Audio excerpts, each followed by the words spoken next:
Jumpa kembali di channel Tanpa Jejak. Kali ini, Mimin akan membawakan kisah horor kiriman santet dari si Dia. Mulai dari teror bola api hingga wajah kepanasan. Tak bisa dipungkiri bahwa cerita horor di Indonesia cukup menarik untuk disimak. Seperti kisah nyata horor yang dibagikan oleh akun Twitter @ini_vice. Akun tersebut mengatakan jika cerita yang dia tulis bukan ia yang mengalami, melainkan orang terdekatnya sendiri, yakni ayahnya. Kejadian ini terjadi jauh sebelum penulis lahir dan sebelum ayahnya menikahi ibunya. Tentang kesalahan yang pernah dilakukan oleh ayah penulis, sehingga ayahnya mendapat balasan atas kesalahan tersebut. Agar memudahkan pembaca, penulis akan kami beri nama Adi. Lid, ibu dan bapak, kalah di pengadilan. Sing legowoya, harus sabar. Adi terdiam setelah mendengar perkataan ibunya. Dalam pikiran berkecamuk banyak hal. Bagaimana Adi bayar kos dan bayar kuliah? Kalau Adi memaksa kuliah, bagaimana dengan adik Adi? Adi tidak mau memberatkan orang tua. Sebenarnya tahun 1991 adalah tahun terakhir Adi kuliah di Solo. Namun, karena masalah ekonomi yang menimpa keluarganya, Adi pun memutuskan untuk berhenti kuliah dan kemudian mencari pekerjaan agar bisa sedikit membantu keluarga di Magelang. Allah Maha Baik. Tidak lama setelah Adi berhenti kuliah, Adi diterima sebagai sales marketing oleh salah satu perusahaan besar yang bergerak di bidang farmasi. Namun, peraturan perusahaan saat itu untuk karyawan baru harus ditempatkan di luar Jawa. Dengan segala resikonya, saat itu Adi memutuskan untuk menerima pekerjaan tersebut. Meskipun konsekuensinya adalah jauh dari keluarga, teman, dan pacarku di Solo. Pikiran Adi hanya satu, yaitu membantu ekonomi keluarga. Pacar Adi di Solo adalah orang Ikak, akan menjadi istrinya. Orang Ik saat ini dipanggil Mama oleh penulis. Dia ikhlas melepasnya merantau karena Adi menjanjikan untuk melamar dan menikahinya setelah mengumpulkan rupiah dari hasil pekerjaannya saat itu. Penugasan pertama Adi adalah di Makassar, Sulawesi Selatan. Diisi dengan pelatihan dan pekerjaan basic sebagai sales marketing. Kurang lebih 1 tahun Adi berada di Makassar. Mudik ke Jawa pun jarang. Bisa 2-3 bulan sekali. Maklum, sayang di ongkos. Waktu cepat berlalu, pelatihan sebagai sales marketing sudah Adi jalani seluruhnya. Hingga pada awal tahun 1992, Adi dipindah tugaskan ke Kota B, Kalimantan Selatan. Di tempat inilah, sebuah kesalahan telah Adi perbuat hingga kelak akan mengakibatkan sesuatu terhadapnya. Di kota tersebut, Adi bertemu dengan orang-orang baru. Lingkungan kerjaku pun cukup nyaman. Kebetulan juga Adi mendapatkan kos dengan harga murah. Ya, meskipun jarak menuju kantor lumayan jauh. Tapi yang terpenting, kos Adi ini nyaman dan kental dengan nuansa kekeluargaan. Suatu hari, teman satu kos Adi, sudah lebih lama tinggal di kota ini, mengajaknya untuk berkeliling kota dan mau mengenalkannya kepada teman-temannya. Agar relasiku semakin luas, katanya.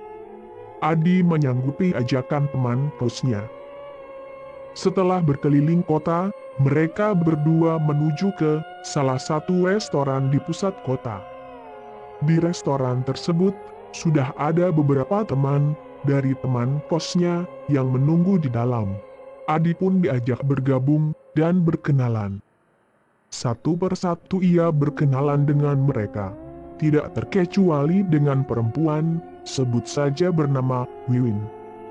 Dia seorang wanita asli suku ternama di Kalimantan, berkulit kuning langsat, dan memiliki rambut pendek, sebahu. Wiwin, mudah sekali akrab dengan Adi. Perkenalan mereka biasa saja waktu itu, tidak istimewa. Hubungan Adi dengan pacarnya yang ada di Solo, waktu itu baik-baik saja. Mereka masih berkomunikasi, meskipun sangat terbatas, karena hanya mengandalkan surat via kantor pos, atau sesekali menggunakan telepon kantor. Hari demi hari, hubungannya dengan teman-teman semakin akrab, termasuk juga dengan Wiwin. Mereka sering bertemu untuk makan, atau sekadar hangout, untuk melepas penat di akhir pekan. Lambat laun, seiring kedekatan mereka, Adi merasa bahwa perhatian Wiwin kepadanya lebih dari sekadar teman. Bukannya kepedulian, yang dilakukannya itu justru seperti pacar. Dia sering datang ke kantor Adi untuk membawakannya makan siang. Bahkan tidak jarang juga saat jam pulang kantor, dia menjemput Adi dengan mobil pribadinya. Jujur, dengan perlakuan Wiwin terhadap Adi, ditambah keterbatasan komunikasi dengan pacarnya di Solo, jiwa muda Adi bergejolak, dan pada akhirnya, Adi terbawa perasaan, sehingga mulai menyukai Wiwin. Wiwin dan Adi kemudian memutuskan untuk menjalin hubungan. Wiwin tidak tahu kalau sebenarnya Adi sudah punya pacar di Solo. Begitu pula sebaliknya, pacarnya di Solo juga tidak tahu kalau Adi di sini menjalin hubungan dengan Wiwin. Adi menyadari kalau ini salah. Tapi lelaki muda mana yang tahan dengan kondisi seperti itu? Komunikasi terbatas, jauh dari rumah, terus-menerus mendapat perhatian dari wanita, dan yang pasti tidak ada media sosial. Sangat mendukung sekali untuk selingkuh. Sebagai pacar, Wiwin sangat perhatian terhadap Adi. Dia pernah suatu ketika mau memberinya cincin merah delima. Tapi ia tolak, karena Adi merasa ini terlalu berlebihan.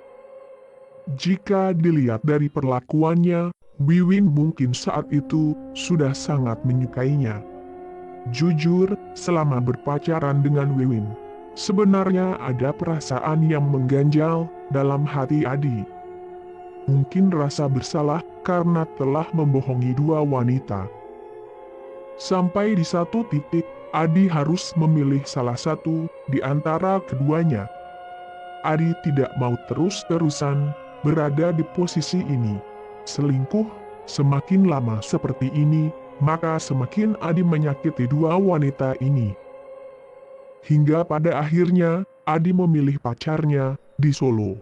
Dengan pertimbangan bahwa pacarnya di Solo lah yang lebih dulu bersamanya, dan mereka memang sebenarnya sudah ada rencana untuk menikah.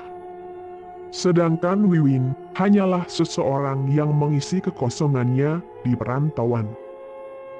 Win, maaf. Sebenarnya aku sudah punya calon istri di Jawa. Maaf, aku sudah bohong. Sepertinya kita cukup sampai di sini. Aku minta maaf, ucap Adi kepada Wiwin.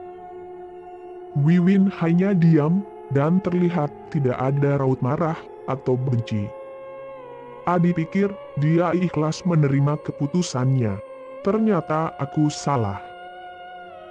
Beberapa hari setelah putus dengan Wiwin, Adi mempersiapkan kepulangannya ke Jawa untuk melamar pacarnya.